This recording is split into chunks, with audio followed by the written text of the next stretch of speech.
بسم اللہ الرحمن الرحیم۔ اب آپ عبد الرحمن سے خبریں سنیے۔ سب سے پہلے اہم خبروں پر ایک نظر۔ بھارت کے غیر قانونی زیر قبضہ جموں کشمیر میں کل جماعتی حریت کانفرنس نے کہا ہے کہ جموں کشمیر کے لوگ اقوام متحدہ کے زیر نگرانی آزادانہ اور غیر جانبدارانہ استصواب رائے کے ذریعے تنازع کشمیر کا پرامن حل چاہتے ہیں اور وہ اس مقصد کے لیے گزشتہ کئی دہائیوں سے قربانیاں دے رہے ہیں۔ All parties international Kashmir coordination committee نے ایک قرارداد کے ذریعے بھارت کے غیر قانونی زیر قبضہ جموں کشمیر میں بھارتی مظالم کی شدید مذمت کی ہے۔ تنظیم نے مطالبہ کیا ہے کہ جب تک بھارت کشمیر پر اقوام متحدہ کی قراردادوں پر عمل درآمد نہیں کرتا اس کے خلاف اقتصادی پابندیاں عائد کی جائیں۔ ادھر مقبوضہ کشمیر میں بھارتی پولیس نے ضلع کٹھوعہ میں کالے قانون پبلک سیفٹی ایکٹ کے تحت 2 مزید بے گناہ کشمیری نوجوانوں کو گرفتار کر لیا۔ حریت رہنماؤں اور جماعتوں نے ممتاز مزاحمتی رہنما سجاد احمد کینو کو ان کی شہادت کی برسی پر زبردست خراج عقیدت پیش کیا ہے۔ ضلع اسلام آباد کے رہائشی سجاد احمد کینو کو بھارتی فورسز نے 8 جنوری 1996 کو شہید کیا تھا۔ اب خبریں تفصیل کے ساتھ۔ بھارت کے غیر قانونی زیر قبضہ جموں کشمیر میں کل جماعتی حریت کانفرنس نے کہا ہے کہ جموں کشمیر کے لوگ اقوام متحدہ کے زیر نگرانی آزادانہ اور غیر جانبدارانہ استصواب رائے کے ذریعے تنازع کشمیر کا پرامن حل چاہتے ہیں اور وہ اس مقصد کے لیے گزشتہ کئی دہائیوں سے قربانیاں دے رہے ہیں۔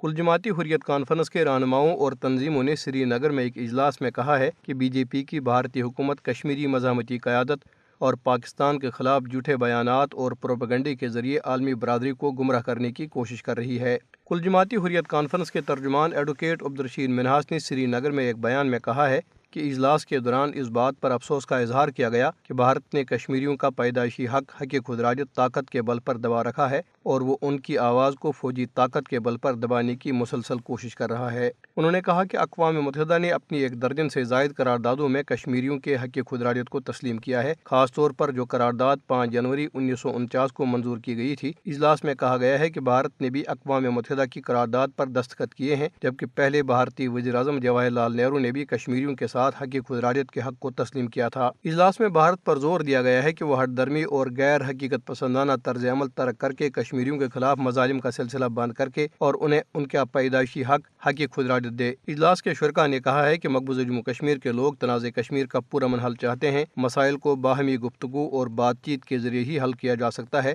نہ کہ طاقت کے وحشیانہ استعمال کے ذریعے سے۔ اجلاس میں کہا گیا ہے کہ بھارت کو پاکستان اور کشمیری قیادت سے مذاکرات کرنا ہوں گے۔ اجلاس میں مزید کہا گیا ہے کہ 5 اگست 2019 کے بھارتی اقدامات کا بنیادی مقصد کشمیر پر اقوام متحدہ کی قراردادوں کی اہمیت کو ختم کرنا، مقبوضہ علاقے میں آبادیاتی تبدیلیاں لانا اور کشمیریوں کو اپنے ہی وطن میں اجنبی بنانا تھا۔ اجلاس میں مزید کہا گیا ہے کہ 5 اگست 2019 کے بھارتی اقدامات کا بنیادی مقصد کشمیر پر اقوام متحدہ کی قراردادوں کی اہمیت کو ختم کرنا، مقبوضہ علاقے میں آبادیاتی تبدیلیاں لانا اور کشمیریوں کو اپنے ہی وطن میں اجنبی بنانا تھا۔ اجلاس میں واضح کیا گیا کہ مسئلہ کشمیر کو کشمیریوں کی امنگوں کے مطابق حل کیے بغیر خطے میں پائیدار امن ممکن نہیں ہے۔ All parties international Kashmir coordination committee نے ایک قرارداد کے ذریعے بھارت کے غیر قانونی زیر قبضہ جموں کشمیر میں بھارتی مظالم کی شدید مذمت کی ہے۔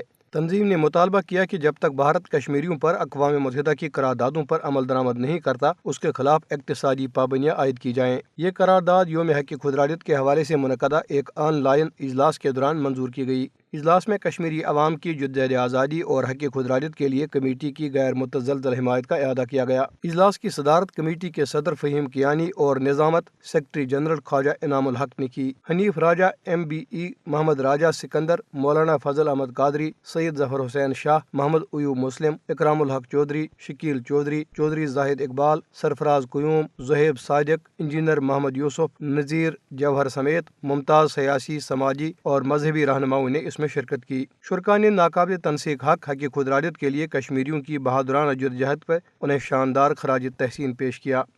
انہوں نے اعلان کیا کہ برطانیہ بھر میں یوم یکجہتی کشمیر 5 فروری کو منایا جائے گا، جس میں کشمیر کے مسئلے کی طرف عالمی برادری کی توجہ مبذول کرانے کے لیے تقریبات اور ریلیاں منعقد کی جائیں گی۔ ادھر مقبوضہ کشمیر میں بھارتی پولیس نے ضلع کٹھوعہ میں کالے قانون پبلک سیفٹی ایکٹ کے تحت 2 بے گناہ کشمیری نوجوانوں کو گرفتار کر لیا۔